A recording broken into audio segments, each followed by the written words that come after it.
Parece que meus pés estão subindo, o chão ao longe logo vai sumindo. Olho para cima e entendo, os teus braços estão me envolvendo. Parece que meus pés estão subindo, o chão ao longe logo vai sumindo. Olho para cima. Olá, queridos, bom dia. Bom, vamos para mais uma aula e o capítulo 14 do livro de vocês tem como título O Dia em que a Morte Trouxe Vida.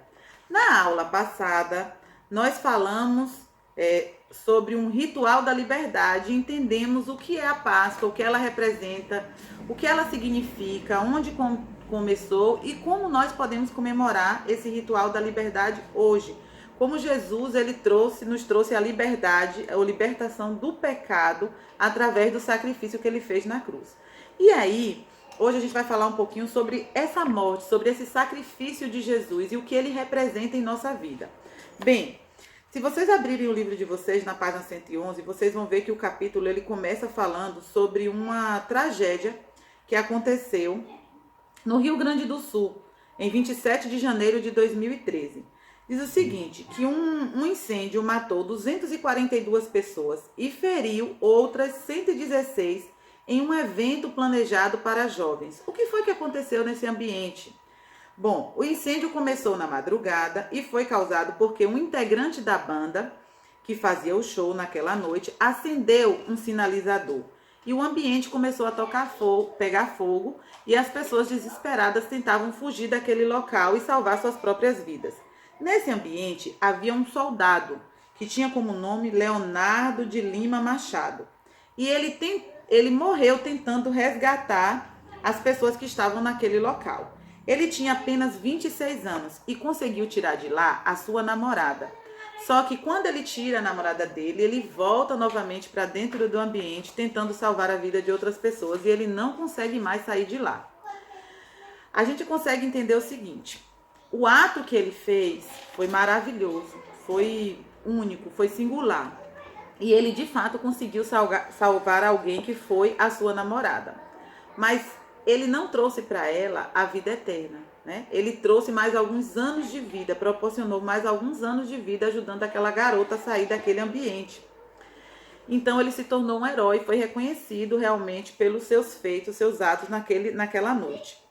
Só que Jesus, ele também foi um herói.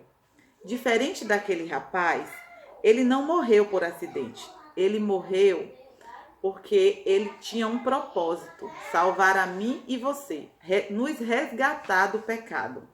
Vamos entender um pouquinho sobre essa questão da morte na cruz, né? Através da cruz. Naquela época, Jesus tinha uma visão muito clara do seu propósito, do que ele veio fazer aqui na terra.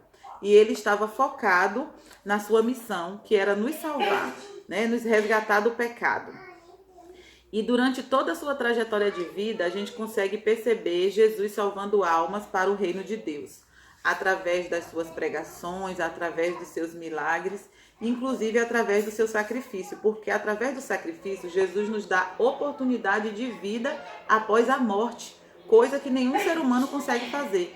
Aquele rapaz, ele salvou a vida daquela jovem namorada que ele tinha, mas ele não trouxe para ela vida após a morte. Isso só quem pode nos dar é Jesus.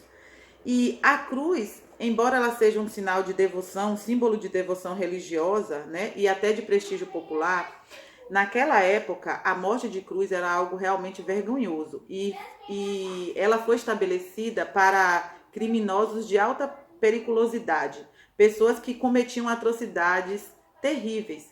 Então a morte de cruz ela era separada para esse tipo de pessoa. E Jesus não tinha cometido nenhum crime.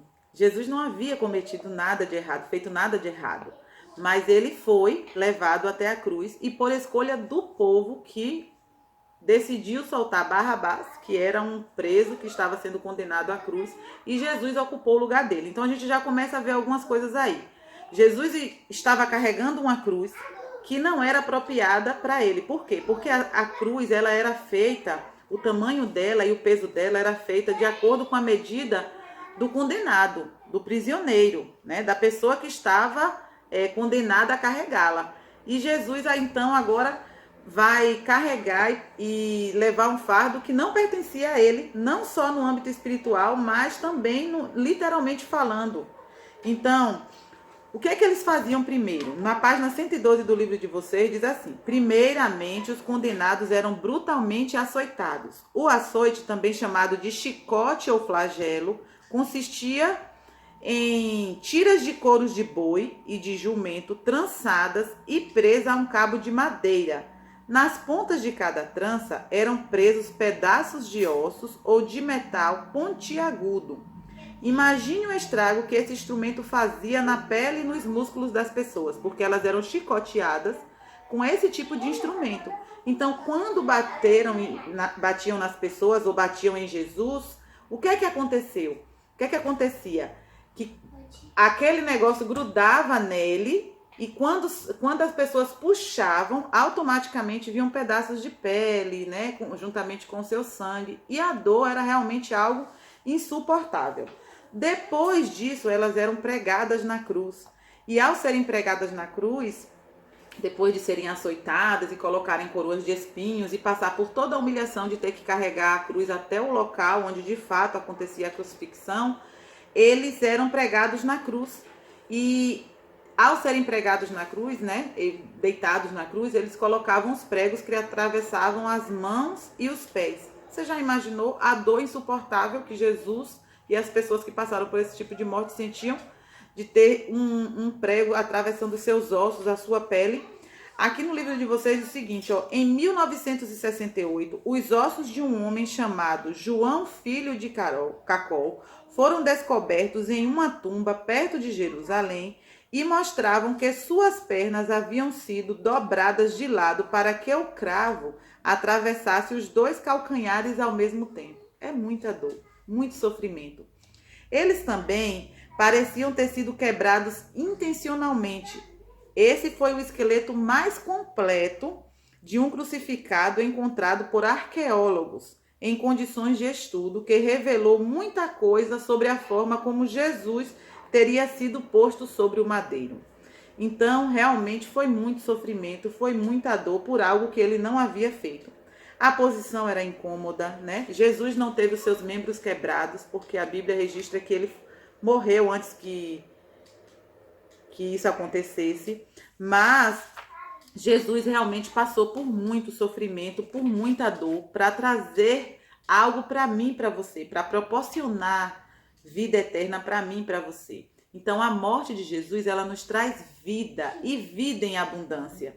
E nós fomos comprados pelo sangue. Ele pagou o preço na cruz do Calvário. Então, nós fomos comprados pelo sangue de Jesus. E na página do livro de vocês, na página 114, vem contando a história, ilustrando a história de um garoto, para que a gente possa fazer um comparativo entre o sacrifício que Jesus fez e a situação que essa criança vivenciou. A história diz o seguinte, que o garotinho, ele construiu um barco. E aí, ao construir esse barco, né, ele pegou um barco de madeira, fez um barco, e ele estava todo orgulhoso do seu barco que ele havia construído. O barco era lindo e ele estava muito feliz pelo que ele havia feito. Então, ele pega o barquinho dele e leva para brincar. Estava chovendo muito e estava enxurrada, água descendo, ele achou o máximo. Ele disse, é a oportunidade que eu tenho de brincar com o meu barco. E ele coloca o barquinho ali para brincar, só que a força da água estava tão grande que o barquinho acaba sendo levado pela chuva. E ele ficou muitos dias procurando o barquinho para ver se encontrava e não encontrou. Aí a história registra que um dia ele entrou numa loja de artesanato e ao chegar lá nessa loja de artesanato, ele encontrou um barquinho que parecia com o seu. Ele olhou de longe e disse, nossa, parece o meu barco. Alguém encontrou, mas colocou ele à venda. E aí ele se aproxima do barco e ele identifica o barco como seu. Só que o dono da loja, né, de artesanato, não queria saber se aquele barco pertenceu àquele menino ou não, porque não foi assim que ele encontrou na mão daquele menino e nem sabia se o menino estava falando a verdade ou não. O fato é que o menino disse o seguinte, olha, eu não tenho valor nesse momento para pagar pelo meu barco, mas eu quero tê-lo de volta. Então o menino começa a trabalhar arduamente e juntar um dinheirinho junto com sua família para conseguir ter o barco de volta. E aí ele pede para que o rapaz guarde o barco e diz, olha, esse barco será meu, eu vou comprá-lo. E aí ele junta o dinheiro, guarda, né, consegue o valor pelo barco e volta lá para resgatar o seu barquinho. E ele diz o seguinte: assim também acontece conosco, né? Quando ele pega o barquinho, ele diz o seguinte, ó: barquinho, agora você é meu 2 vezes. Em primeiro lugar, porque eu fiz, e em segundo, porque eu comprei. Então, comparando com Jesus, ele nos criou, né?